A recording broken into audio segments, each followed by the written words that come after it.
Доброго дня, я Савайло Анатолій. Запрошую підписатися на мій канал YouTube.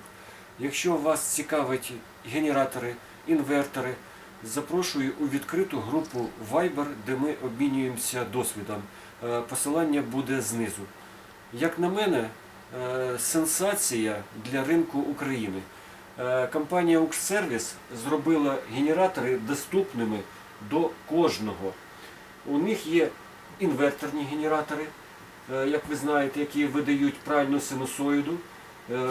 Теоретично, я буду, звісно, їх перевіряти. Вони легше, вони, якщо це закриті, тихіше. І, звісно, вони йдуть під торговою маркою GTM.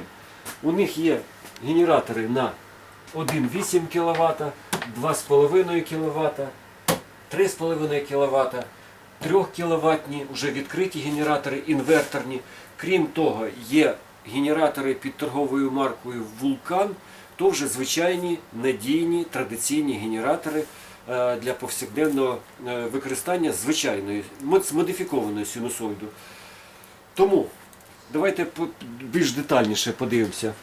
Як на мене, вони унікальні, ось ці три інверторні. Звісно, у них є ще інверторний на 5,5 кВт закритий і є на 5,5 кВт відкритий.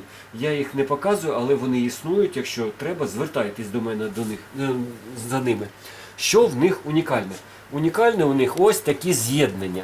Коли вам не вистачає, наприклад, 1,8 чи 1,6 кВт, який видає цей генератор, можна його з'єднати з іншими генераторами. Вони працюють синхронно і видають синхронну напругу.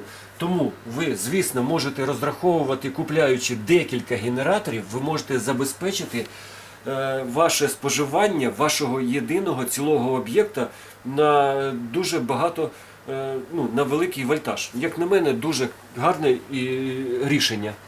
Слідуючи, якщо ви подивитесь, вони повністю повноцінні інверторні генератори. Що таке повноцінний інверторний генератор? У нього от така заливна горловина, яка герметизується. По моєму досвіду, у них, чому вона герметизується? Тому що у них бак стоїть трошки нижче, і для того, щоб потрапило паливо в карбюратор, треба герметизація, треба невеличкий тиск.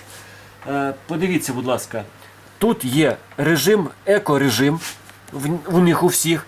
Тут є, звісно, запобіжник від перевантаження на 230 вольт, запобіжник на перевантаження на 12 вольт, бо тут є розетка на 12 вольт.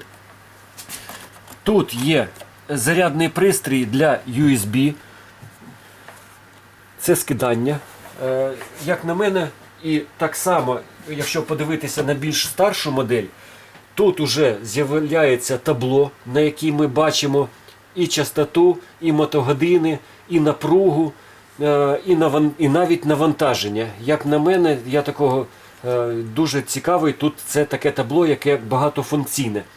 Так само USB, так само вже дві розетки з'являються, синхронізація, на 12 вольт подача струму, якщо для зарядки акумуляторів, на 3,5 кВт, всім тим, все те, що є, в попередніх моделях також присутнє. А тепер просто шикарна ціна, дешевше тільки даром, як кажуть. Ось такий інверторний повноцінний генератор. Я, звісно, буду його перевіряти на рахунок синусоїди. Але ціна така, що, як кажуть, треба брати. Навіть в такому генератору є екорежим. Ну і в тих всіх також є екорежим. Що таке екорежим? Він не завжди застосовується. Він застосовується, якщо ви працюєте з невеличким навантаженням і у вас немає переходу на включення якихось великих навантажень. Тому обороти у нього він зменшує і на малих оборотах, відповідно, буде менше палива він брати. Але, звісно, у цього екорежиму є також мінус. Коли ви підключаєте там холодильник або насос у вас підключається, там великі пускові струми, і генератор захлинається, є перепад напруги, що не досить гарно на обладнанні. Але головне, що цей режим є, звісно, його можна виключити. Ви бачите, що Є включення двигуна, навіть USB-розеточка, вольтметр. Як на мене, все, що треба.